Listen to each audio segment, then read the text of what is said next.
Hi guys, Ian Johnson from driversuccess.com. Today we're going to talk about the marketing pie or the marketing mix. And what I'm trying to do today is I'm trying to simplify how you guys look at marketing. And what I've done is I've taken this pie and I've divided it into 7 different sections. And I'm going to go over every single section in terms of how these sections add to a solid marketing strategy or marketing plan. Okay? So the first thing we're going to talk about is advertising. Now, one of the biggest mistakes my customers make is they assume that advertising is marketing, or that an advertising budget is a marketing budget, and that's not the case. Advertising is not a substitute for marketing. Advertising is just one piece of this big pie that is marketing. Okay? At the end of the day, advertising comes after you've defined the opportunities in the market. In essence, advertising follows marketing. So what you're doing with advertising is you want to define the opportunities in the market, define the opportunities in market. Okay? What are you trying to sell? How much can you sell? How many customers are there? What do they buy? Everything else. Define the opportunities in the market. Then you define your target audience. Who are you targeting? Who are you trying to sell to? Okay? You define your target audience and then you advertise. Then advertise. Okay? So in this case, research first, define the opportunities, define who you're pursuing, and then advertise. Advertising is not a substitute for marketing. Okay? So, not a substitute for marketing. Next, brand management. Now, every company, regardless of its industry, has a brand. Okay? Every company. Doesn't matter if you're in a business-to-business marketplace, a business-to-consumer, business-to-government, you have a brand. Now, a link just popped up above my head about some strategies that you can use in order to improve your brand, in order to improve your brand recognition in your market. But the one thing I want you to remember about brand management is I want you to focus on your most loyal customers, okay? They alone define your brand. They'll tell you why your brand is their preferred brand. Your most loyal customers are the customers that would never buy from your competition no matter what they charged, okay? So if you want to improve your brand, if you want to increase your brand awareness, talk to your most loyal customers. These are what we call your brand champions, okay? These customers love your brand, and they'll probably know something about your brand that you don't know, okay? Market data is the third. Market data and research. Okay? The best thing to remember with market data and research is that your market is never static. It's never stationary, okay? Perfect example is, let's say that your revenue remains stagnant for a period of 3 years. You might assume that, we haven't lost anything, we haven't gained anything, so we have the same market share. No. When you have like stagnant revenue in a market that's growing, you're losing market share. So your market is constantly changing, okay? Your customers change, they get bigger, they get smaller, some go, some new companies open up, some companies close. So you've got to keep a pulse on that. And it doesn't matter whether you're an entrepreneur about to start off on a new business venture or an established business trying to get into a new market. You've got to do the research, okay? So market data and research is key, okay? And what I want you to look at here is, where are you going?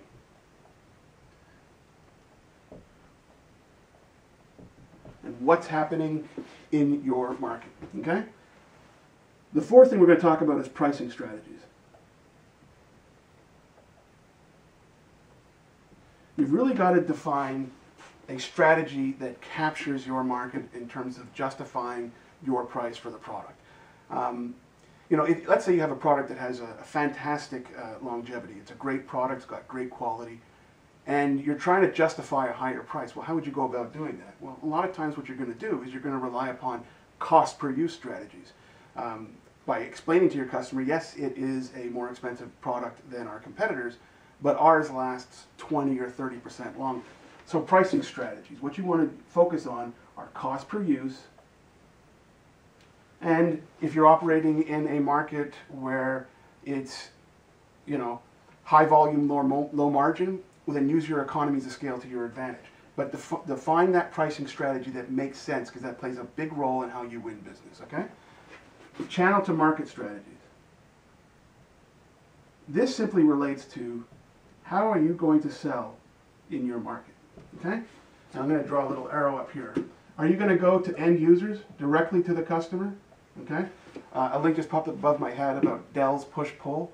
Dell's strategy is an order fulfillment and supply chain strategy, but they go directly to the end user, okay? They bypass all the middlemen and they sell directly to the customer, okay? Are you going to go through an end user or are you going to go through a distributor? Or a value-added reseller? Or a sales agent, okay? You know, these last three are very good resources when you're trying to penetrate a market on the other side of the world and if there's a time difference and you don't have an ability to sell to those customers. Maybe you go through them. Okay? The next thing we're going to talk about is customer service. Now what I'm trying to focus on here is after sales support. Okay? After sales service and support. It's a mouthful, I admit it, but what I'm trying to say here with customer service is there are companies that treat customer service in a reactive mode, and then there are companies that treat customer service proactively. And the companies that are reactive, these are the companies that make a sale, and then they wait for their customer to call if there's a problem, and if their customer doesn't call, then it's out of sight, out of mind. You know, they don't do any follow-up. The best companies are the ones that make the sale, track the customer in terms of their buying patterns and whether they're happy or not, and make it a point to keep that customer. So be proactive, okay, in customer service.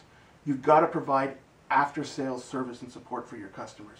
They buy a product, follow up with them, make sure they're happy, provide them with additional information on other products, okay? The best companies take a proactive approach to customer service, okay? Public relations. Now, when I say public relations, don't think for an instant I'm only referring to the big corporations with public relations that manage the relations for this huge corporation and everything else. This is something as simple as press releases, okay?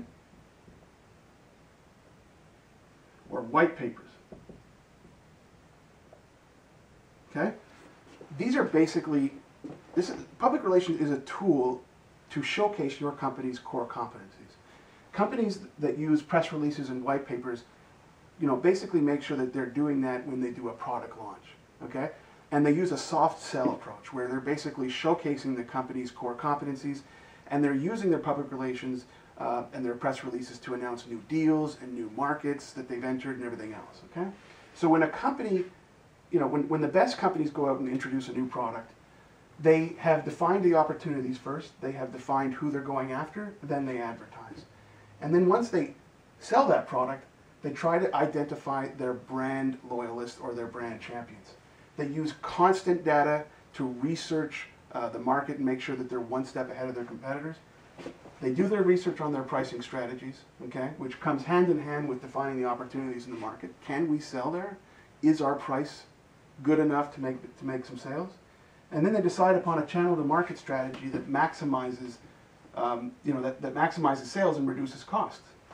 Because in a lot of cases, a distributor, you know, shipping one large volume of product to a distributor is a lower cost of sales than trying to sell to 100 separate customers with 100 separate invoices to collect on.